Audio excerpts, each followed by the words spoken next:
जय हिंद। आज हम लोग केमिस्ट्री के थर्ड पार्ट कर रहे हैं। इसके पहले दो पार्ट हम लोग कर चुके हैं केमिकल रिएक्शन एंड इक्वेशन का। तो अगर आप चैनल पर नए हैं तो इसके दो पार्ट को आप जा करके देख लीजिए, जो कि प्लेलिस्ट में डाला हुआ है। केमिस्ट्री बाय प्रिंस कुमार 2025-26 के जो प्लेलिस्ट है उसमें आपको मिल जाएगा। आज हम आपके साथ डिस्कस करने वाले हैं टाइप्स ऑफ केमिकल रिएक्शन के बारे में। न्यू पैटर्न के हिसाब से, न्यू सिलेबस के हिसाब से क्लास 10th में टाइप्स ऑफ रिएक्शन कितने हैं उन सब के बारे में हम लोग डिस्कस करेंगे। तो बच्चों, सबसे पहला इसमें जो रिएक्शन है आपको पढ़ना वह है कॉम्बिनेशन रिएक्शन।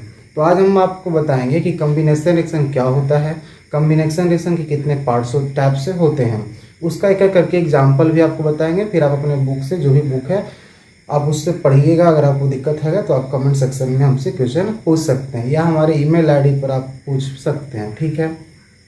तो सुनिए, सबसे पहले समझते हैं what is the definition of combination reaction, कि कॉम्बिनेशन रिएक्शन का डिफिनेशन क्या होता है।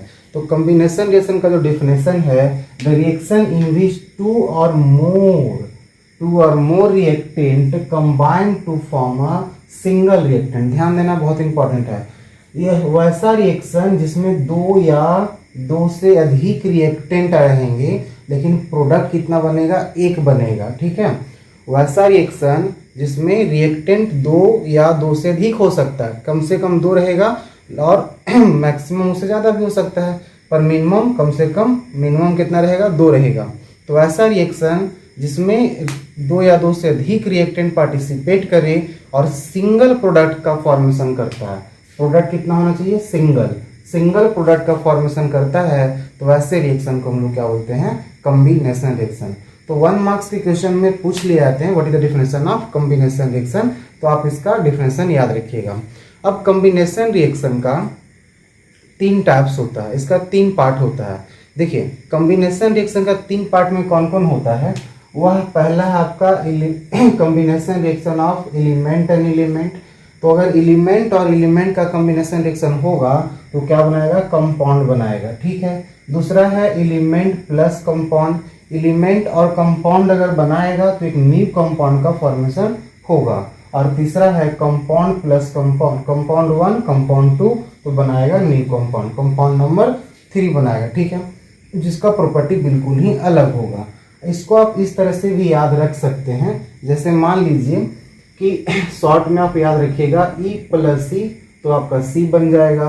फिर element E plus C1 equal to, तो क्या बनेगा, C2 बनेगा।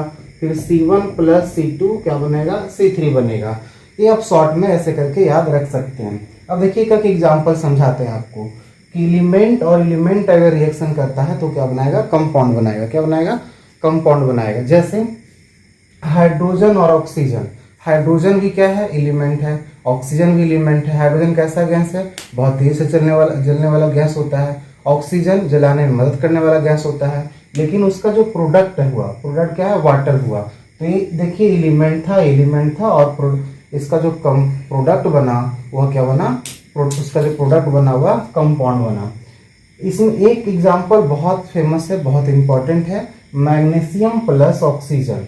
मैग्नीशियम मेटल के बारे में एक वीडियो हम बनाए हैं, आप उसको देख लीजिएगा। मैग्नीशियम एक मेटल है जो कि बर्निंग करते हैं। तो डायरेक्ट क्वेश्चन आता है कि जब मैग्नीशियम बर्न करता है तो किस तरह का लाइट प्रोड्यूस करता है। तो डैजलिंग लाइट प्रोड्यूस करता है। वहाँ पर जो लाइट प्रोड्यूस करता है मैग्नीशियम, वो डैजलिंग लाइट प्रोड्यूस करता है। बहुत डैजलिंग लाइट का मतलब ब्राइट लाइट होता है। जैसे आप देखे होंगे बिल्डिंग होते हैं, है ना, बिल्डिंग होते देखे होंगे, आयरन बिल्डिंग, तो वहाँ पे क्या होता है, इतना ब्राइट लाइट प्रोड्यूस करता है। उसी तरह से मैग्नीशियम भी लाइट प्रोड्यूस करता है, डैजलिंग लाइट प्रोड्यूस करता है, ठीक है, बनाता है मैग्नीशियम ऑक्साइड। मैग्नीशियम ऑक्साइड का कलर क्या होगा, तो मैग्नीशियम ऑक्साइड का जो कलर होता है व्हाइट होता है। क्या होता है, व्हाइट होता है। तो यहाँ 2 क्वेश्चन आते हैं कि मैग्नीशियम जब जलता है तो कौन सा लाइट प्रोड्यूस करता है, तो डैजलिंग व्हाइट लाइट करता है। और उसका जो कंपाउंड होगा उसका कलर क्या होता है, तो वह आपका व्हाइट होता है। दूसरा है एलिमेंट प्लस कंपाउंड। देखिए, एलिमेंट प्लस कंपाउंड हो या कंपाउंड प्लस एलिमेंट हो, दोनों क्या होता है, सेम होगा। दोनों क्या होगा, सेम होगा, तो बनाएगा न्यू कंपाउंड। यहाँ जो कंपाउंड है उसका प्रॉपर्टी अलग होगा और यहाँ जो कंपाउंड है उसका प्रॉपर्टी अलग होगा। फेमस में लीजिए कि दोनों के कंपाउंड का प्रॉपर्टी एक ही रहेगा, नहीं, दोनों का कंपाउंड है उसके प्रॉपर्टी क्या होंगे, अलग अलग होंगे। जैसे देखिए ऑक्सीजन है और सल्फर डाइऑक्साइड गैस है।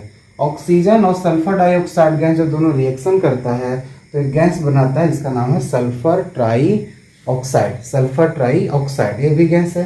तो ऑक्सीजन क्या था, एलिमेंट था, और सल्फर डाइऑक्साइड क्या था, ये कंपाउंड था। बनाया क्या, एक नया कंपाउंड बना दिया, ठीक है। उसी प्रकार से आप एक और भी याद रख सकते हैं, इसमें इंपॉर्टेंट है कि carbon monoxide plus carbon. Carbon monoxide क्या है, कंपाउंड है। कार्बन और ऑक्सीजन क्या है, तो एलिमेंट है। दोनों रिएक्शन करेगा तो यहाँ भी कार्बन डाइऑक्साइड ही बनाता है, तो ये कंपाउंड बन जाता है, ठीक है। अब है तीसरा है compound plus compound. Compound 1 plus compound 2 तो बनाएगा न्यू कंपाउंड 3। जैसे calcium oxide, calcium oxide compound होता है। कैल्शियम ऑक्साइड को लाइम भी बोलते हैं ना, क्विकलाइम बोलते हैं इसको, जिसको चूना के नाम से भी बोलते हैं। जब उसको वाटर में डालते हैं तो बनाता है कैल्शियम हाइड्रोक्साइड, जिसको कि स्केल्डियम या भखरा चूना के नाम से भी जानते हैं। और यहाँ पे हीट प्रोड्यूस होता है, समझ में आया, ये क्या होता है, हीट प्रोड्यूस होता है। इसी का कैल्शियम हाइड्रोक्साइड का ही यूज हम लोग व्हाइट वॉशिंग करने के लिए करते हैं, जो कुछ समय के बाद जो है एटमॉस्फेयर से कार्बन डाइऑक्साइड लेकर के कैल्शियम कार्बोनेट बना देता है और उसका कलर जो है व्हाइट कर देता है। तो ये हमारा था टाइप्स ऑफ कॉम्बिनेशन रिएक्शन।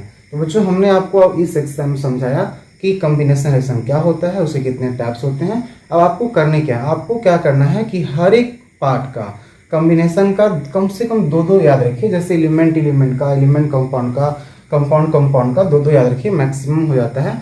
और एनसीईआरटी का एग्जाम्पल ही याद रखिएगा।